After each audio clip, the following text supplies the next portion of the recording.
is Florida just bound, destined, predetermined, would you, to get rid of Billy Napier? Let's talk about that with Brandon Olsen, Locked On Gators, joining me here on Locked On College Football. I don't know. Have you ever seen the movie Ocean's 11? Of course. Okay, my favorite movie of all time. There is a line in there where Livingston is talking about breaching the security system, and Brad Pitt asks him, well, what does it look like? And he says, well, it's not the least accessible system I've seen, but it's close. This isn't the hardest college football schedule I've ever seen for Florida, but it's close. And that's the situation where I'm going, could Billy Napier be gone by just circumstance here? This schedule is ridiculous, Brandon. Their win total is 5.5 on FanDuel. I think they're a slightly better team than that. If you put them in the Big 12, I don't know if they're a contender, but their win total sure isn't 5.5. Yeah, but hey, this is the SEC, and when you got the schedule they don't even have a Group of 5 game. It's 11 Power 5 games, and then or Power 4 games, and an FCS team in Sanford. No Group of 5 on their schedule because it was supposed to be Central Florida, and then now UCF's in the Big 12. I think it's the toughest schedule that I've ever seen, and I know it's pretty much unanimous that it's up there for one of the most difficult schedules. And man, it was one of the reasons the Arkansas game was so important for Florida last year, where you can't not make a bowl game 2 years in a row at Florida. And this is a lot more difficult to make than it was last year. It absolutely is. So if Florida goes, let's say 5-7 again, or if they go just 6-6, this is year 3. This is the transfer portal, NIL, instant gratification society. Does that spell the end for Billy Napier? I think if Billy Napier makes a bowl game with this roster and this schedule, I think he's back. But if he gets 5 wins, then you have to talk about just the quality that you put on the field, because you can't have what you did against Utah in 2023. You can't have what you did against Arkansas in 2023. You can't have not even what Florida did against Kentucky, but what Kentucky did to Florida. You can't have that in 2024 now.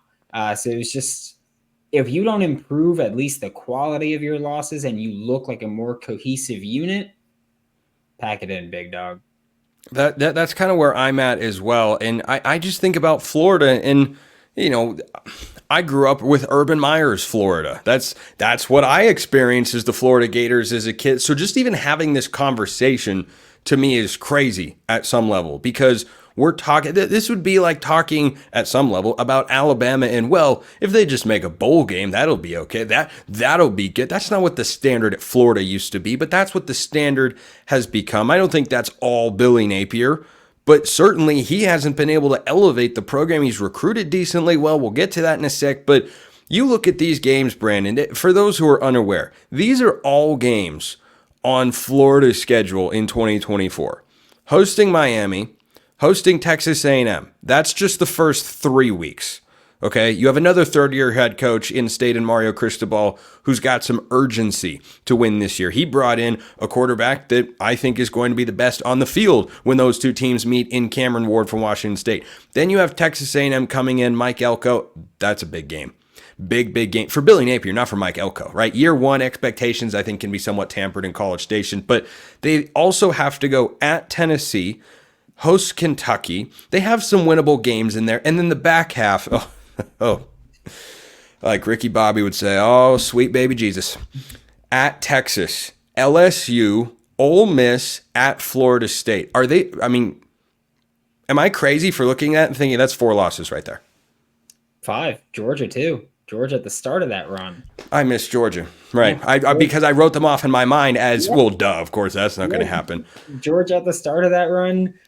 You ended the past year on a 5-game losing streak. You really want to do that one again?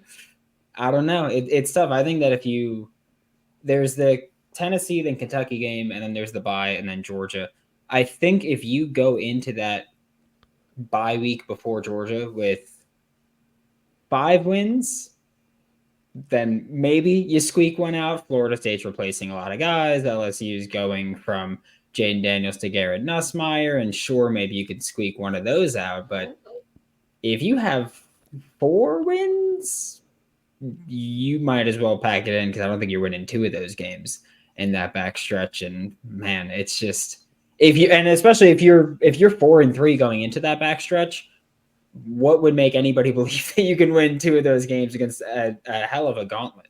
Completely agree. I think that Miami game is so telling for what the rest of the season is going to look like. So let's talk about the Gators offseason. 16th ranked transfer portal class, 11 guys coming in, 22 guys, though, going out for Billy Napier and company. I mean, what do you expect here? This win total is sitting at 5.5, which frankly feels about right. I see a lot more outcomes and permutations of Florida's schedule this year in which they are under that total than over. But I could see 6-6 here. I mean, I can see it. I don't know if I would put money down on it, but I could see it happening at least. The only reason I'd even consider putting money down on it is because 5.5 wins right now is plus money. And that is the only reason I will consider that. But yeah, it's an incredibly difficult schedule. And my biggest issue with just looking at Florida this year is that so much of your expectation revolves around projection. And just the history tells me that when I'm projecting so many players to take next steps and improve and take giant strides, not all of those guys are going to live up to those expectations. You're replacing most of your defensive staff as well. I guess your one big bright spot is that you finally have a year 2 with a starting quarterback here, but I'm not feeling awesome about things. I'll say that. Yeah, and the SEC's got some very good quarterbacks. And if you just go down their schedule, you can look at Florida's roster and say they've got the worst roster here. They're not going to be quite as good there. But you could just go to the quarterback position and say, okay, Cam Ward, I think that's advantage Miami right there. Nico Iamaleava at Tennessee, I don't think we really fully know that. But Quinn Ewers at Texas, nope, that's a disadvantage for the Gators. LSU, Garrett Nussmeier, maybe we don't know entirely. But Jackson Dart at Ole Miss, I'm not a huge DJ Uiagalelei fan at Florida State. Of course, Georgia with Carson Beck is going to be better. But I think in roughly 4 or 5 of these games, the Gators are going to be at a quarterback deficit, and those are tough games to win because then you need your roster to overcome your quarterback being somewhat limited. And I don't know, does Florida have that capability? I don't think so. I don't. I know that I think they got better this offseason, but I mean, that defense last year was worst Florida Gators defense I've seen in my 28 years now, which is not a long time, but it's long enough where I could say that they're the 28th defense that I've seen. And I don't think they improved at corner. You only lost a guy. You didn't bring in a new corner from the transfer portal, if you want to count Jameer Grimsley, who is at Alabama for 3 Well, they brought in Triquez Bridges from Oregon, who's, I know from personal experience, he's decent. Like, he's not a bad player. He's not an all-conference guy. But, I mean, he's a starting caliber player. Yeah, but I mean, did you really? Is he a needle mover? No, he's not. No, he's not. He's not moving the needle. He left Oregon because he was going to be further down on the depth chart. He got moved down the depth chart from 2022 to 2023. I'm just saying you could do worse, but you could certainly do better. I mean, yeah, we did worse. Jason Marshall last year allowed 24.2 yards per completion. Jalen Kimber, which, by the way, second worst in the entire country from starting corners. And then Jalen Kimber allowed about 22 yards per completion, but he's now gone to Penn State.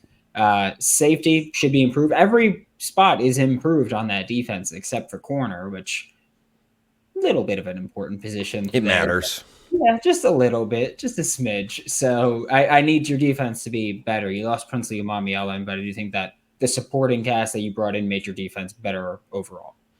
Brandon Olsen, Locked on Gators. Things are dire in his view down there in Gainesville, but sometimes them's the breaks and the schedule is just not breaking in the right way. Brandon, thanks so much for stopping by.